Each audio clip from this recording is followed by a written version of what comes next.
All right. What up? It's Mr. Royce J. Royce Media, coming at you guys with another video. We're going to allow a few minutes for people to get in the room, and we're going to talk about this Trans-Featurism. Yeah, we're going to talk about Trans-Featurism. Anyway, happy Thanksgiving for those of you all who celebrate it. I know some of you all are woke and don't celebrate it, and some of you all do celebrate it. I personally don't care what you do. What you do is your business.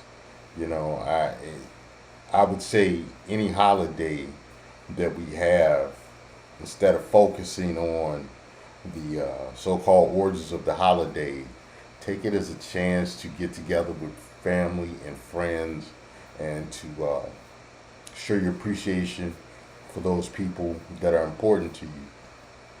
So, you know, anyway, I'm about to slide up out of here, go by some friend's house, and enjoy the holiday, enjoy something to eat. You know, talk to my family in Illinois and in New York and New Jersey. You know, and I gotta call my people in Alabama, and call my people, the rest of my people here in Florida, and say what I gotta say. I think if I had to call all my family, man, I'd be on the phone all day for a few hours. It's a bunch of us. It's a bunch of us, which I'll get into that story one of these days, because I come from a family that is very big, it's very big, and a lot of children were produced in past generations, and some instances in this generation, but there are a lot of us in my family. So, even a couple of noteworthy relatives, and like I said, I'll get into that in another video. All right. Anyway,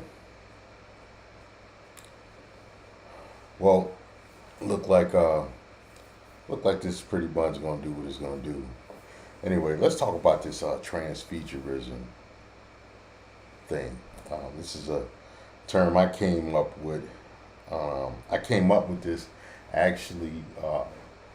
It was because of the conversations, the latest conversation, which was surrounding the bad Barbie girl. Who is, I believe she's here in Florida, and she has a new look, so to speak. She has a new look, and I believe she's probably Italian. Her name seems Italian. Ethnically, she may even be Cuban. She's down here in Florida. You have a lot of that, but her latest look, I guess she was going to somebody's birthday party, and she showed her look on Instagram, and her look was that could, some would say, is the look of a light-skinned black woman. And I guess there was a lot of calls of outrage.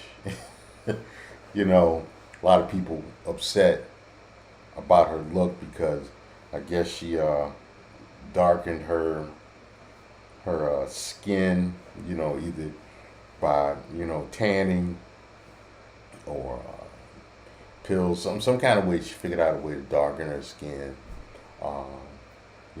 Pretty dark. I guess she got lip injections, from what I could see, which I really probably need to put a picture of her up to give better context. Let me see if I could find a picture.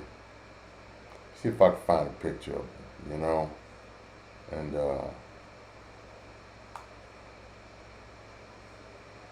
let's let's see what that do.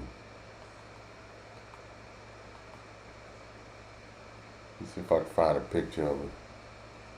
Uh,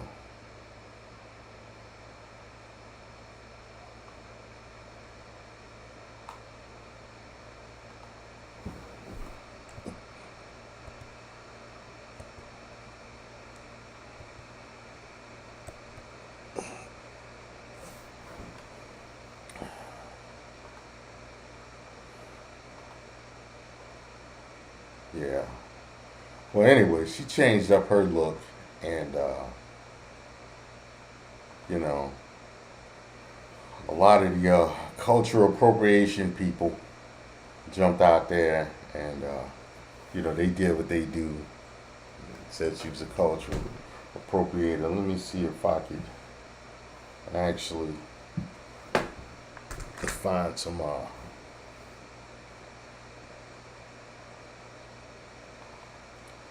snapshots of the young jit.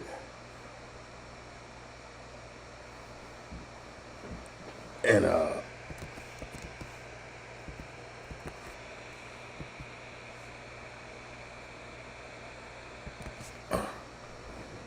yeah, you know, but it was funny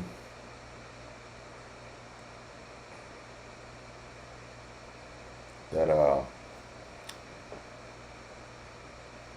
you had a lot of people that were actually upset with her for her new look. So you know, and it to me it it brought about the question of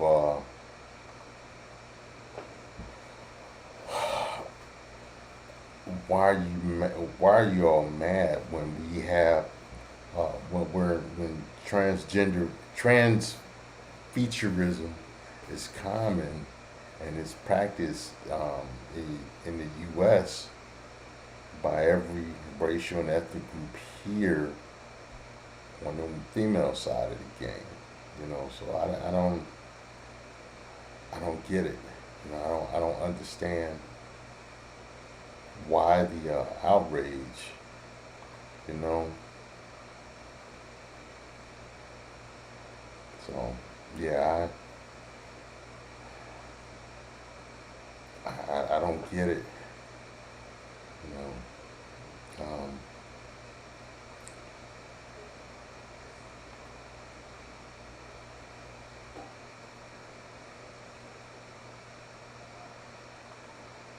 Yeah, I don't get it at all.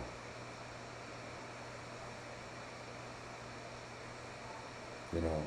Anyway, this girl got herself a look like, you know,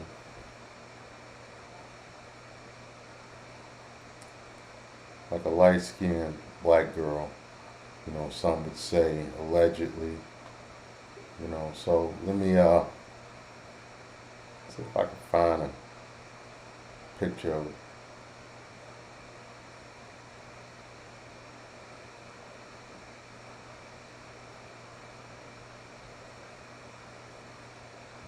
So actually, there's a picture of her in the thumbnail. If you saw the thumbnail, then you saw what she looked like. And like I said, you know, you had people saying cultural appropriation. The funny thing about that whole cultural appropriation thing, you know, you'll have black American women run around with blonde hair, uh, blue or green contacts in, um, you know, using skin lighteners and stuff, um, you know, all the while saying that this girl's a cultural appropriator. Same thing with Rachel Dolezal. You know, they had a lot of smoke for Rachel Dolezal, who really went transracial. That's another level of transfeaturism. But I guess Rachel was tanning regularly. She permed her hair so it can be curly. And if you guys don't know the difference, a perm curls, uh, whereas relaxer straightens. Most most Black Americans use relaxers, and most uh, white Americans that want that curly look, um, they'll use a perm. So that's the difference between those. But that's what you had going on Rachel Dolezal. She would wear braids, like box braids and stuff, and she would wear a perm, and she, uh, tanned herself, got herself as dark a tan as she could. That made sense. Made herself look like a light-skinned black girl, a black woman, and she carried on like that for a while until somebody, you know, somebody snitched on her, whatever, which that's going to be a whole nother video. Black people, Black Americans, and the hypocrisy of snitching. It's going to be another video.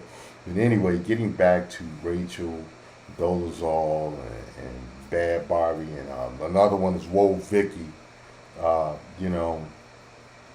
You have these, pretty much aesthetically white women alter their features through makeup and different applications to become darker, to achieve a look closer, that more aligned with darker people for whatever reason, and you got that contingency among the Black Americans that got upset, but simultaneously, like I mentioned before, you got the skin, the same people that get quiet about skin lighteners, blonde hair dyes, and the color contacts and stuff. And like I said before, I refer to this as Trans-Featurism. I heard it said before that, and this was attributed to,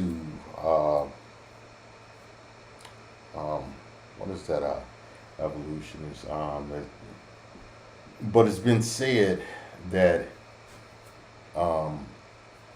evolution favors diversity, and what we have to kind of explain this phenomenon is that women are looking at what they see as attractive and what men see as being attractive, and they're mimicking those features, and those features are coming from different women. And so women who aren't as genetically diverse, they're faking, or they're imitating the features of women of other races. And like I said, this spans across all racial and ethnic groups in the West, especially so in the U.S. And this is a part of the whole trans culture we don't talk about, because it has nothing to do with gender or sex. You have Trans-Featurism, and this is really, it's a way to cope with the colorism and featureism problem that the istisms cry about. It's their way of saying, it's their way of coping with that. Well, if I wasn't born with it, I'll just buy it. I'll just buy it and put it on, and that's what you have happening. And and to not put it all on women, because it's not necessarily all on women, but I think women are far more likely to engage in transfeaturism than men. I mean, even when you talk about, the transgenders, which the transgenders fit all into that spectrum as well, there's still a small population, there's still a small number of the overall male population copying the features of women, you know. So that whole, you know, it's it's you know it's more likely to be women, and so and women are more likely to it's more likely to be accepted in women because it's so predominant with women. Even if you're talking intra racial transfuturism, you'll have brunettes dye their hair blonde and vice versa. You have people with brown eyes put in blue contacts and vice versa. You'll have you'll have black women who will put on baby hair lace fronts to mimic the black women that do have it. Um, Different things like that. You have also, it's not just like makeup or stuff like that. It's also, when you start talking the cosmetic surgeries or cosmetic apparatuses, like, the, the, the, the, the booty pads or the button, the BBLs and stuff like that. You know, um, breast implants or bras to make the breast look fuller, stuff like that. Uh, Waist trainers, different like that. It's really a lot more prevalent than I think a lot of people realize or even talk about. I think I'm probably one of the only ones on YouTube that talk about this. And, there's an obsession with having the best features, either directly or indirectly.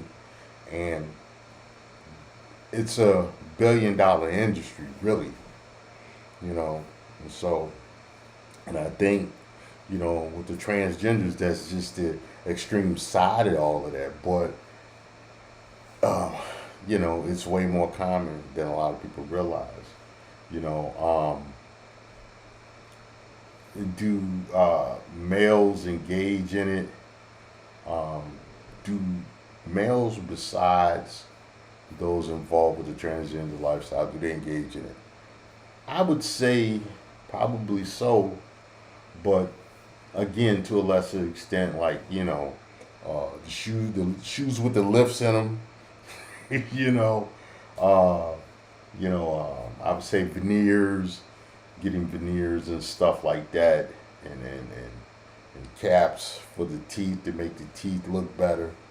That's partly that's a part of that. Um, Now you have the male weaves where these guys are getting, they're getting the sew-ins, or they're getting hair and hairlines glued on. Uh, I used to work with a cat that had his hairline tattooed. you know, it started receding a bit, so he had a hairline tattoo. You know, so it was like, ugh, okay, but you have that. You have guys getting hair implants. You got guys drawing on mustaches and stuff. Um, you have guys that they're you know putting on you know um, like foundation to make their skin look smoother. Be it in professional entertainment outside, because I seen a guy outside of professional entertainment. He had foundation on his face, looked like Little Richard, and had the what do they call it? The Beijing. He had the Beijing look. So yeah, it was a sight, man. This was in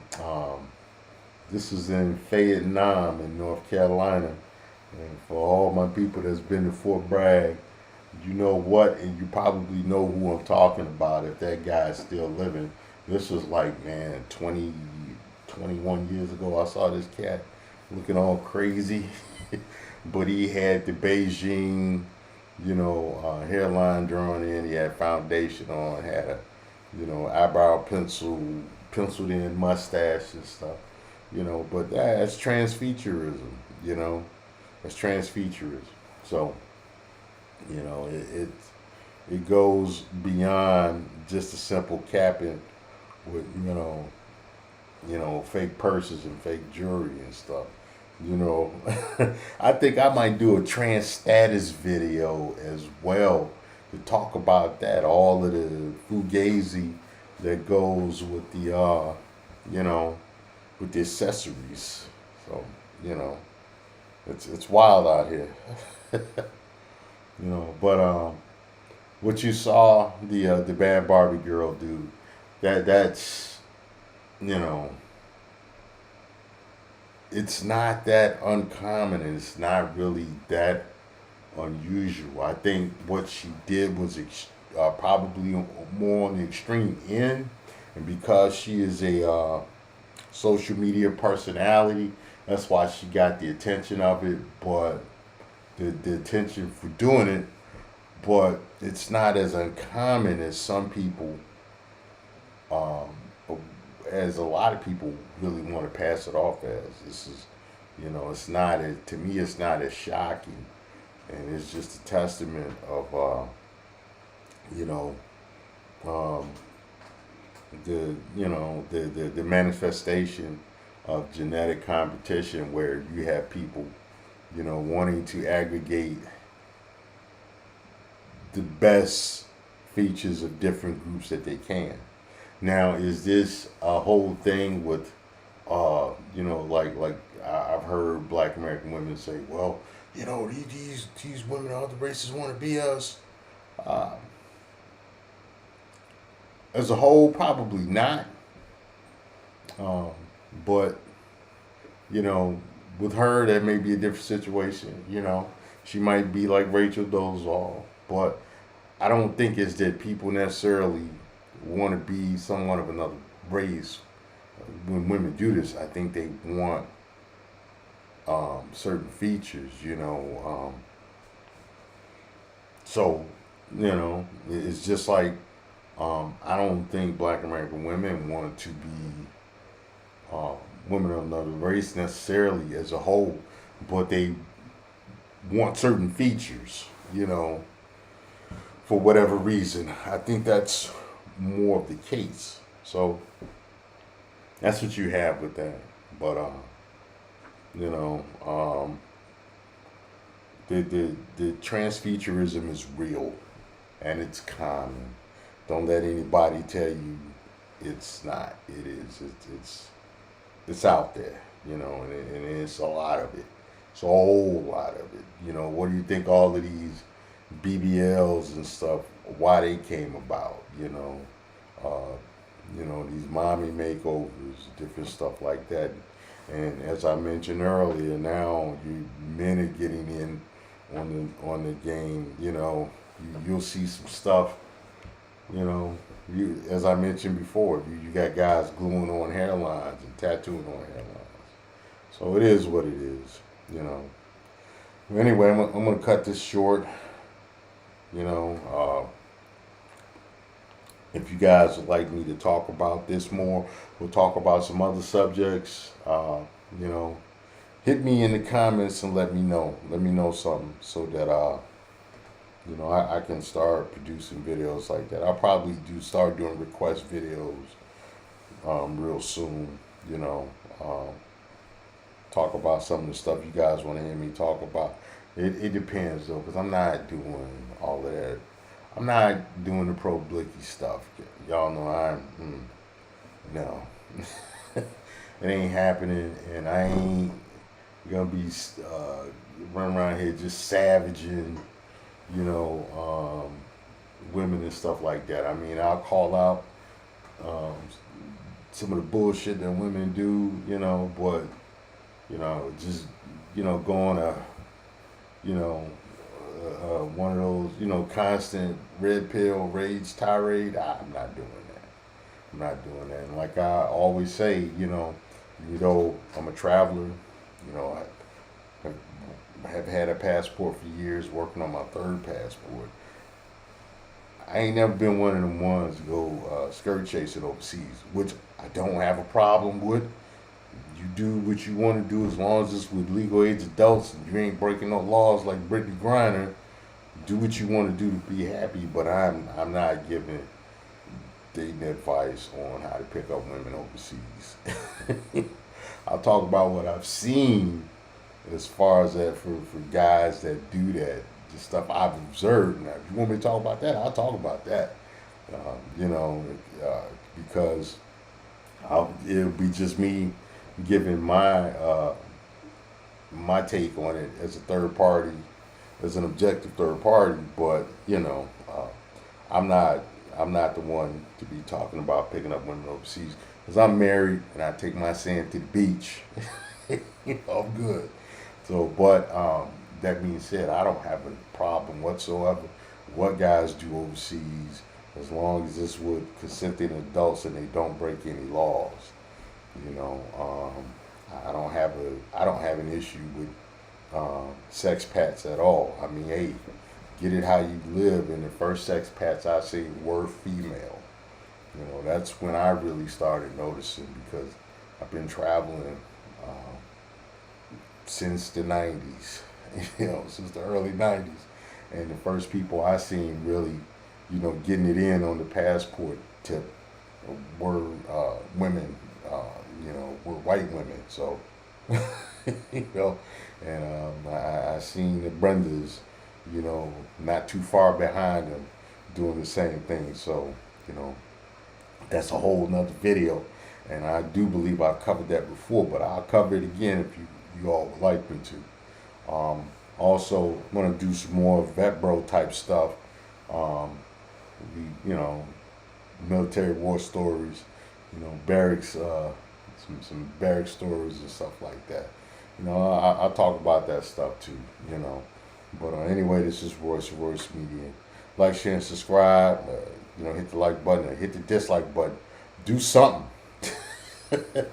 Let me know something. Anyway, I'm out. Y'all have a great Thanksgiving. Later.